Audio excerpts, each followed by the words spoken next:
मंच पर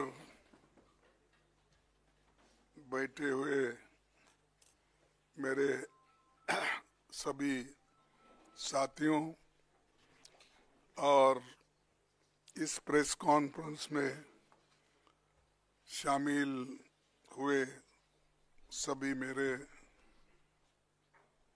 दोस्तों और पूरे प्रिंट मीडिया के भी और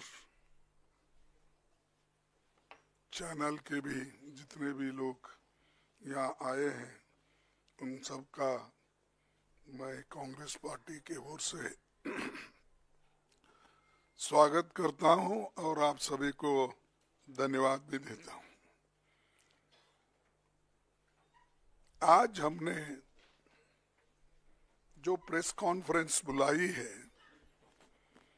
इसका मकसद ये है कि परसों से जो डिबेट संविधान के 75वें साल के जो एक उसका जर्नी बोलो इतिहास बोलो उसके बारे में एक डिबेट हो रही थी और डिबेट के समय सारे पक्ष के लोग अपने अपने मुद्दे रखे। संविधान के बारे में कोई अच्छा बोला, किसी ने उसको तोड़ मोड़ के और किसी ने तो अपने उसको एक टॉन्ट मारने के दृष्टि से भी बात किया गया। तो हम ये चाहते थे कि संविधान का जो ये संविधान के बारे में एक उसका उत्सव मना के सब देश के नौजवानों को समझाने का, जो आज़ादी के बाद पैदा हुए, जो हमारे यंग जनरेशन बाबा साहब के बारे में, नेहरू जी के बारे में, गांधी जी के बारे में, वल्लभ भाई पटेल के बारे में, अब्दुल कलाम आज़ाद के बारे में जो नहीं जानते थे और उस वक्त कॉन्स्टिट्यूंट असेंबली में क्या घटनाएं घटी और कैसे सभी मेंबर्स ने अपनी सलाह उसमें रखी, इसका एक चिंतन और मंथन हो जाए और सारे देश के जनता को, युवाओं को ये मालूम करने के लिए सब लोग बढ़ चढ़ के हिस्सा लिया। लेकिन कल हमारे अमित शाह जी एक बात उन्होंने कही जो बहुत ही एक कंडेमेबल है। ये दुर्भाग्य है हमारा देश का कि किसी भी एक दलित नायक को, व्यक्ति को जो पूजनीय है सबके लिए, चाहे दलित होने दो चाहे इस देश के कोई भी नागरिक हो, उनको इंसल्ट करने की, उनको उनके बारे में टॉन्ट मारने की और अपोजिशन पार्टी के तरफ देखकर वो कहने का कि रोज उठ के आप क्या लगाए हो, डॉक्टर अंबेडकर अंबेडकर अंबेडकर अंबेडकर अंबेडकर। अगर इतना ही नाम भगवान का अगर आप लेते तो आप 7 बार 7 जन्मों का स्वर्ग उनको आपको प्राप्त होता था। मुझे ये मजबूरन कहना पड़ता है कि ये लोग संविधान को नहीं मानते। स्वर्ग और नर्क की जब बात करते हैं तो ये मनुस्मृति की बात करते हैं। इसमें ही लिखा है कि क्या क्या स्वर्ग है, क्या क्या कौन से जाति कहाँ जाएंगे, क्या पढ़े तो क्या हो जाएंगे। ये मानसिकता मोदी सरकार के कैबिनेट मिनिस्टर्स को और मोदी साहब को भी है, और उसी ढंग से उनके जो गुरु है, जो गोलवलकर गुरु जी या दूसरे जो भी है उनके फाउंडर्स, ये सब लोग, वो लोग भी यही बात बोलते थे। वो उनकी कोई गलती नहीं, जैसे स्कूल में पढ़ते हैं उस स्कूल का नियम उनको पालना पड़ता, उसीलिए उन्होंने ये पाला। बार बार ये भी कहते हैं कि हमने, कांग्रेस वालों ने इंसल्ट किया अंबेडकर का, तो मैं तो पार्लियामेंट में पूरा बोल दिया हूँ किस ढंग से वो कांग्रेस को नीचा दिखाने के लिए, नेहरू जी को नीचा दिखाने के लिए, गांधी फैमिली को नीचा दिखाने के लिए वो बात करते थे। वही बात उसी ढंग पे फिर कल भी उन्होंने किया। लेकिन मुझे ताज्जुब हुआ, जो व्यक्ति ऐसी बातें बोल रहा है और सारे देश में टीवी पे ये बातें लाइव चल रही है, उनको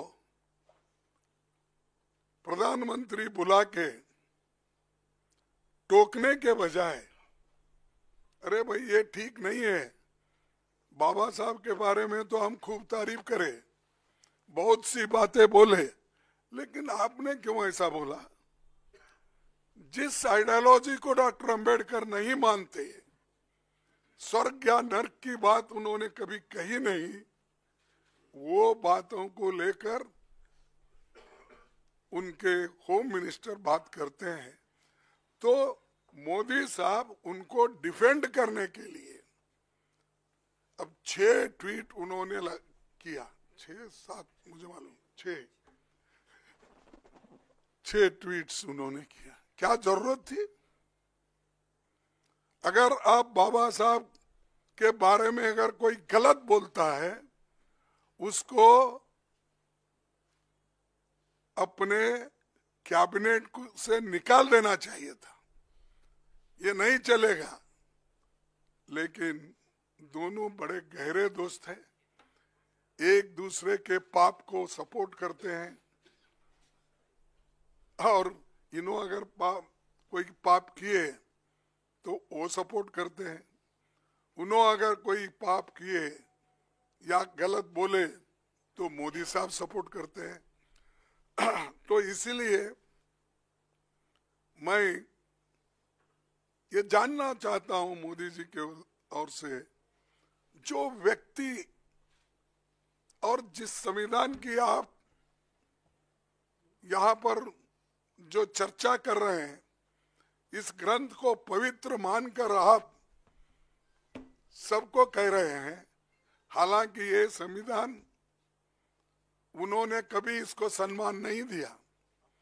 इसका तो बीच में मत बोलो, इसमें तो उन्होंने तैयार होते ही रामलीला मैदान में जलाया, और उसका हम जो देश के लिए झंडा बनाए थे, तिरंगा झंडा, उसको भी उन्होंने नकारा, और वो ये चाहते थे ये संविधान अपना नहीं है, ये संविधान सिर्फ जो मनु के लॉ है वो संविधान लाइन उस लाइन पे नहीं है, इसीलिए हम इसको मानते नहीं। इसीलिए नेहरू जी का फोटो जलाए, गांधी जी का जलाए, अंबेडकर जी का जलाए, सबकी फोटो जलाए और तिरंगा झंडा को भी उन्होंने तिरस्कार किया। वही माइंड में है उनका। उसी लिए तो डॉक्टर बाबा साहब अंबेडकर के लिए उन्होंने ये बात की। अगर एक आदमी उनके लिए अगर उसके दिल में श्रद्धा होती, अगर उनके लिए स्वाभिमान अभिमान होता, तो ये बात कभी वो व्यक्ति बोलता नहीं था। तो इसीलिए हम चाहते हैं कि हमारे अमित शाह राजीनामा देना चाहिए और मोदी जी को अगर थोड़ा सा भी बाबा साहब अंबेडकर के बारे में श्रद्धा है तो रात के 12 बजे के अंदर वो निकाल देना चाहिए, उनको ड्रॉप कर देना चाहिए, बर्खास्त कर देना चाहिए। तो हमारी डिमांड ये है कि जो व्यक्ति संविधान का शपथ लेके अंदर आता है, मिनिस्टर बनता है, मेंबर बनता है, अगर उस संविधान का अपमान करता है तो उसमें उसको कैबिनेट में रहने का कोई अधिकार नहीं है। उनको फौरन ड्रॉप करना चाहिए, बर्खास्त करना चाहिए, तभी इस देश के लोग शांत रहेंगे। नहीं तो हर जगह बाबा साहब के बारे में नारे लगाएंगे, उनके लिए जान देने के लिए भी लोग तैयार हैं। ऐसा नहीं कि कोई मिलेगा नहीं, लेकिन आज के हमारे जितने भी सुशिक्षित भी है, अनपढ़ लोग भी है, बहुत लोग भी है जो बाबा साहब अंबेडकर के अभिमानी है। वो जात पात का सवाल नहीं है, बाबा साहब अंबेडकर सबके हैं, वो बैकवर्ड के भी हैं और जो अति पिछड़े हुए लोग हैं, इकोनॉमिकली जो वीकर है, ये सभी लोग उनके हैं। कभी उन्होंने जात पात पर बात नहीं की, इसलिए क्योंकि वो चाहते थे जो शोषित वर्ग है, जो दलित है, जो बहुत ही कुचला गया है, उसके बारे में बात करते थे। इसका मतलब ये नहीं कि वो दूसरों के बारे में कोई सिंपैथी नहीं रखते थे, ये नहीं है, या उनके लिए कुछ नहीं लिखा। अरे डॉक्टर बाबा साहब अम्बेडकर संविधान में तो 2 कलम, आर्टिकल 3 रिजर्वेशन के है ना, 15(4) और 16(4) का तो सबको लागू है, लेकिन रिजर्वेशन का बोल रहा हूं मैं, जो है इसमें मैं आपको बताऊंगा। वो सिर्फ उतने कॉलम छोड़ के, आर्टिकल छोड़ के, बाकी सभी आर्टिकल्स सबके लिए है। फंडामेंटल राइट्स क्या शेड्यूल कास्ट को ही है, freedom of expression schedule caste को ही है, और फ्रीडम ऑफ मूवमेंट उन्हीं को है। अरे वो तो इक्वालिटी चाहते थे, और महिलाओं की सबके लिए जिस मनुस्मृति में महिलाओं के लिए कोई जगह ही नहीं है, उसकी तारीफ करते मोदी जी फिर रहे और शाह फिर रहे। तो इसलिए मेरा एक प्राइम मिनिस्टर को कहना है, अगर आप बाबा साहब के उनके बारे में कोई थोड़ी सी जगह अगर आपके पास है तो फौरन मोदी जी को, अमित शाह जी को हटा देना चाहिए, बर्खास्त कर देना चाहिए।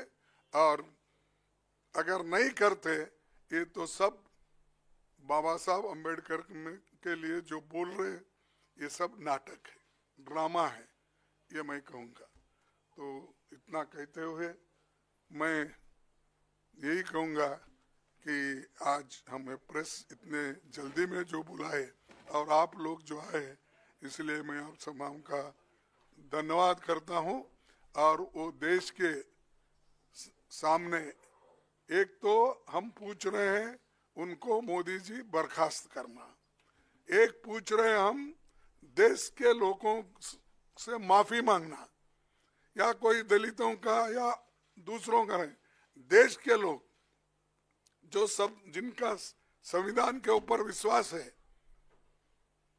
और इस देश के लोगों से माफी मांगकर और वो राजीनामा देकर बाहर आना चाहिए, और अगर नहीं देते तो मोदी जी उनको आज किसी ना किसी तरह से बर्खास्त करना चाहिए। यही मेरी आप सब लोगों से विनती।